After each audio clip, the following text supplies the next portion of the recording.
Most of you aren't subscribed. Make sure to heal the subscribe button, as it helps out the channel. Without further ado, skipping ahead 3 months, Pharma and his father, Bruno, have grown quite close, as they regularly hold meetings, sharing and teaching each other knowledge from their worlds. With Pharma's new designed cure for the White Death, Bruno tells Pharma that people are after the recipe, and that he's been able to protect Pharma for now.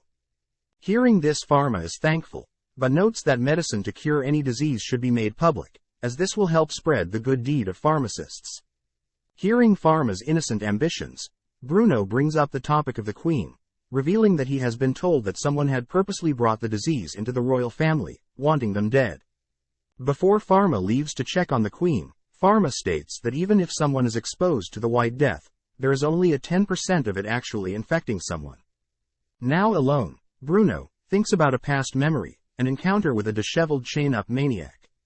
Entering the royal family's home, Pharma greets Noah, someone who also serves under Elizabeth. Pulling Pharma aside, Noah reveals that he has heard that the Queen is intending to give Pharma a reward for saving her life, and is curious of what Pharma desires.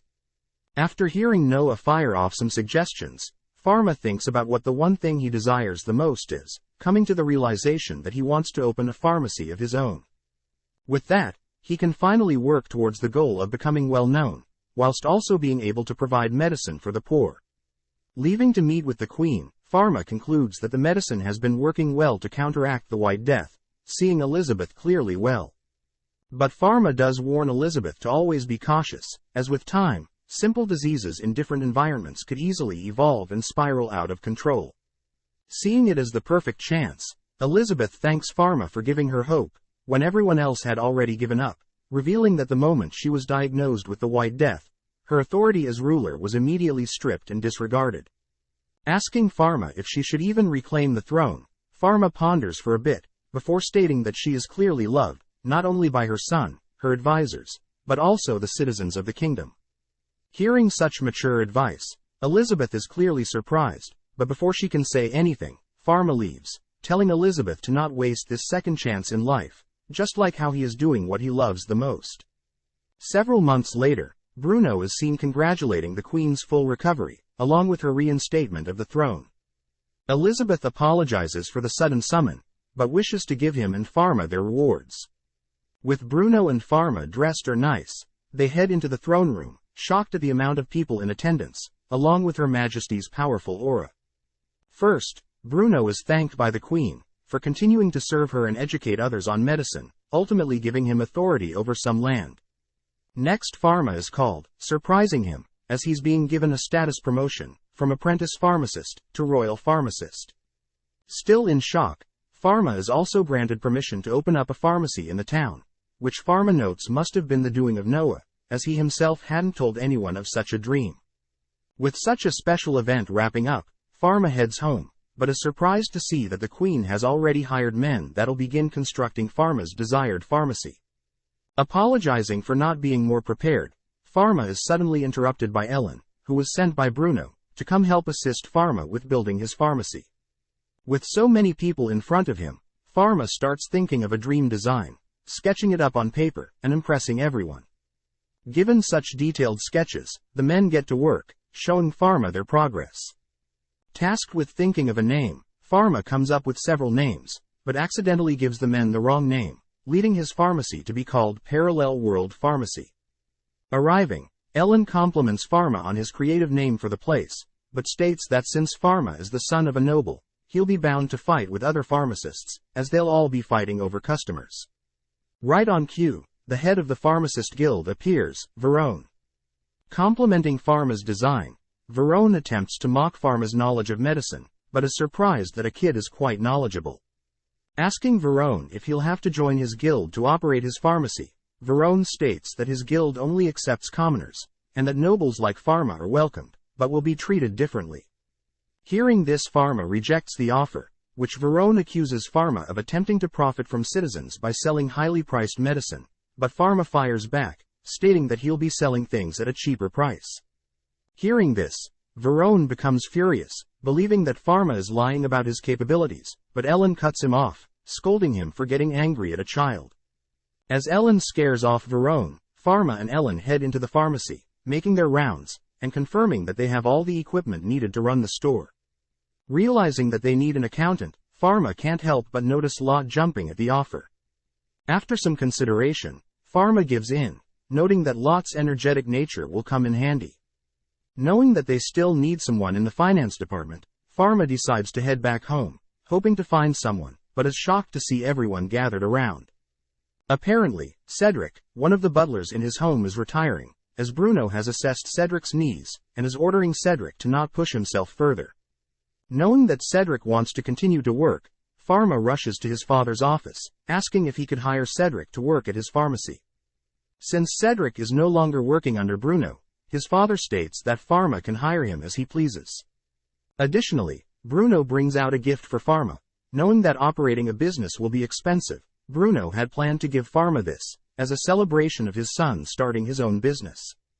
Thanking his father, Pharma also realizes that his father may have intentionally fired Cedric, as a means to get Cedric to help Pharma on opening his pharmacy.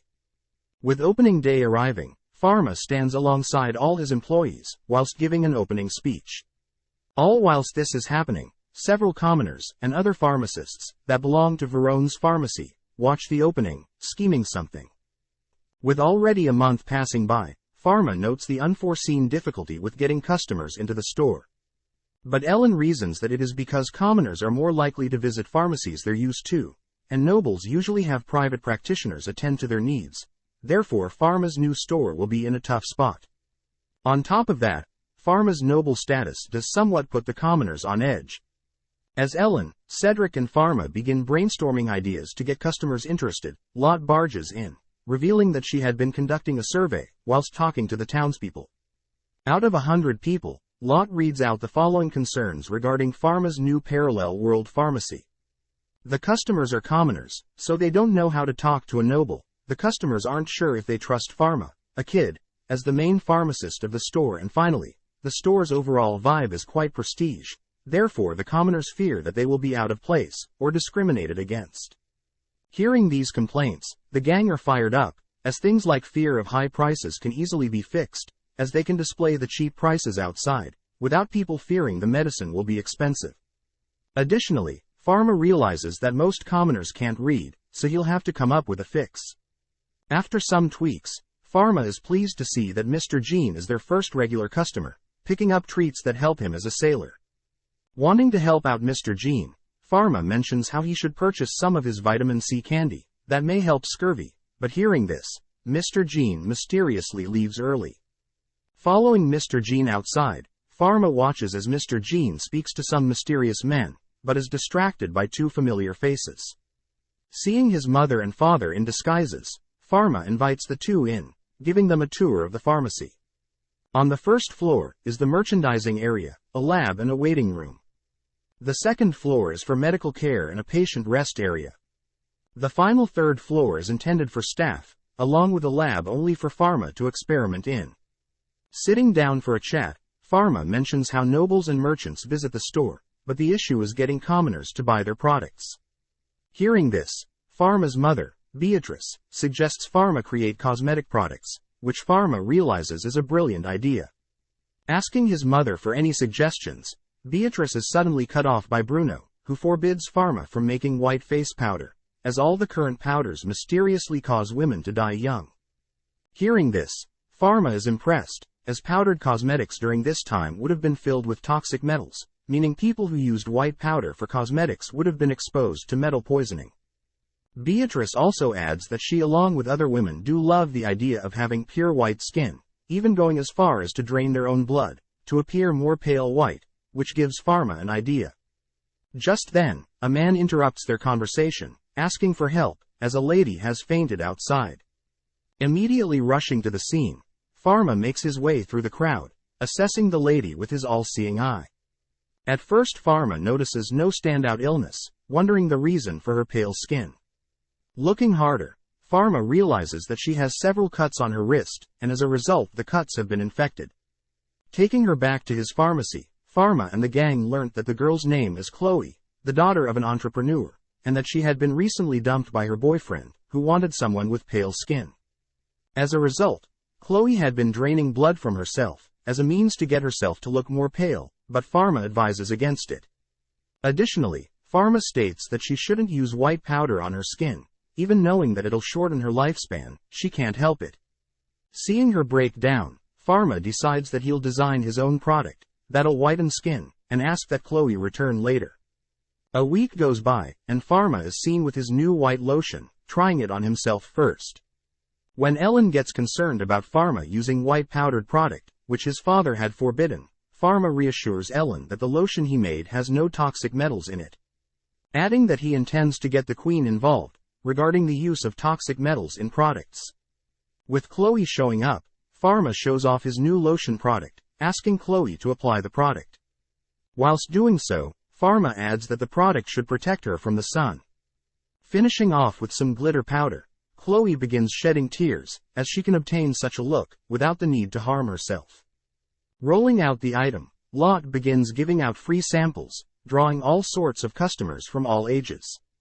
Due to the cheap and safe properties of Pharma's products, news of Pharma's pharmacy spread quickly, leading to a lot of his products being sold out constantly. Hearing this, Chloe offers a partnership, where she'll hire and set up an independent store that solely focuses on selling cosmetic products. Pondering for a bit, with some advice from Cedric, Pharma agrees to the proposal. Within a few days, Pharma visits Chloe's new store, impressed with the modern look, but wonders about the employees. Pharma learns that Chloe had hired other pharmacists, all with expert experience in the medical field, but was fired due to childbirth, and has been looking for a job ever since. With Pharma calling another meeting to see the results of the survey Lot put out, they're all pleased to hear nothing but positive reviews so far. Cutting to some time later, Pharma is seen chatting with the Queen, showing off his new products, which interest Her Majesty. Demanding to be able to test out Pharma's new products first, from now on, Elizabeth tries out Pharma's new lip gloss. Getting down to the point, Pharma thanks Elizabeth for beginning to restrict the use of toxic metals, especially in a short time. But Elizabeth states that she won't do it for free. In exchange, Pharma is to reveal some of his trade secrets, not only to Elizabeth, but to the businesses that use the toxic metals, as a means to keep their businesses afloat. Finally, Elizabeth orders Pharma to raise the prices of his products, as low prices will draw the attention of other pharmacies, who'll do who knows what, to prevent Pharma from getting sales. On a beautiful sunny day, we see Pharma and his family visit the land of Marseille, a piece of land gifted to Bruno, for his services, via the Queen. Sitting in on Bruno's meeting, Pharma watches as his father shows off his trust in others, when it comes to governing this city, making it quite a popular port for boats, and quite rich in agriculture. As Bruno gets deeper into the relations between other kingdoms, he realizes that Pharma is getting bored, allowing him to have fun in the sea. Heading to the beach, Pharma greets Lot and Blanche, both building a sandcastle. Seeing the luscious ocean, the girls ask for permission to swim in the sea, but Pharma is against it, as they both don't know how to swim. But after some nagging, Pharma relents, as they both happily promise to stay near the shore. Seeing the girls play, Ellen gets ready to join them, asking if Pharma would like to join, but he states that he'll just watch.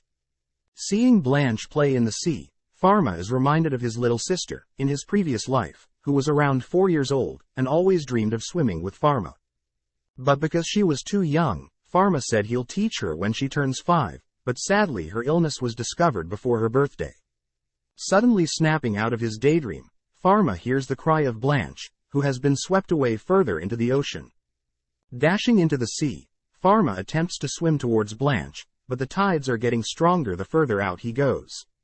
Seeing a wave drag Blanche to the bottom of the sea, Pharma dives deep to save her, demanding to know why even in this world, his younger sister is about to die. Crying out in anger, Pharma unleashes a beam of light, eradicating the water around him, leaving him, Blanche and Ellen, who had swam after Pharma, in a pit, with the walls of the pit being the ocean. Grabbing a hold of Blanche, Ellen watches as Pharma holds back the ocean walls from collapsing on them, noting how the sand beneath the sea, in which they are standing on, is completely dry. As the three of them make it back to land, Blanche cries out in fear, prompting Pharma to use his eye, confirming that Blanche has not sustained any massive injuries. Looking up, Pharma realizes the terrified faces of Ellen and Lot, having just witnessed Pharma perform a godly feat, not only removing some water, but completely deleting a section of the sea, in mere seconds. Blaming himself for losing control, he's reminded by Ellen that because of this gift he was able to save his little sister's life, something he could have never done in his previous life. Later that night, after things have calmed down, Pharma realizes that he didn't only remove the water, but he had subconsciously removed everything, dissolved in the water, making his power terrifying, as he could have harmed Blanche in the process. Thanking Lot for her services, Pharma asks that Lot get some rest, but before she leaves, Pharma asks that Lot not fear him. Hearing this, Lot states that she wasn't in shock because she was scared of his power, but was in shock that Pharma looked so heroic, whereas she stood idly by, helpless. Realizing that he was wrong about Lot, Pharma reassures Lot that she shouldn't push herself, and if he's around, she can always rely on him. Hearing this, Lot eases up, wishing Pharma a good night. Elsewhere, we see several robed figures report on Pharma's existence, who have heard of Pharma's mystic abilities and shadowless body, on par with a deity. With the leader of the robed figures, demanding to search for Pharma, they state that they must kill this irregular human. A week later, Pharma and his employees reopen their pharmacy, amazed at the growth of customers, in such a short time. Seeing some robed figures, Pharma attempts to chat with them, but instead he senses their judging glares, before they walk away. Bringing this up to the others, they all mention how the robed figures were only looking at Pharma, and that they are possibly priests sent from the Empire. As a means to keep them safe, they all agree to tell the pharmacy's guard to keep a watch on any robed figures moving forward. The next day, during an early morning, Pharma's guards prepare to open the gate to set up shop, but as they open the gate, they realize a horse carrying a carriage is lining it to their store. Reporting to Bruno and Pharma, the guard states that Pharma's store had been attacked, which makes Bruno furious, as someone has attacked his family property. Demanding that the Queen get involved, Bruno asks if Pharma has any suspects in mind, but Pharma holds back from accusing Verone and his guild, nor the hooded figures, before he has more evidence. Rushing to the scene, Pharma asks Cedric about the status of the store, learning that luckily no one was hurt, and that the attack involved dumping dirt and trash into Pharma's pharmacy. Luckily it was a minor attack, and Pharma was able to save most of his lab equipment, but still it's quite a setback. Sad that he'll have to delay his patients' checkups, Pharma spots Mr. Jean, the regular that has brought some of his sale friends, who instantly spring into action, helping with the cleanup. On top of that, multiple other regular customers begin helping as well, asking that Pharma keep his head high, as they'll all work together to get the pharmacy back up and running. Suddenly, a mysterious lady rushes into the store, asking that Pharma help out her father, who has passed out due to a heat stroke. Hesitant at first, Pharma is reassured by others that they'll continue to clean up, whilst Pharma helps the girl's father.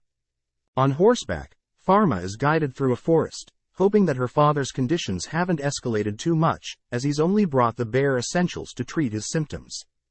Guided past various turns, Pharma winds up on a grassy open field, turning back and realizing that the girl is no longer with him. Out of nowhere, Pharma is surrounded by the robed men, with their leader demanding to know who Pharma is, as they are from the Holy Kingdom. Thanks for watching. Subscribe, like and comment.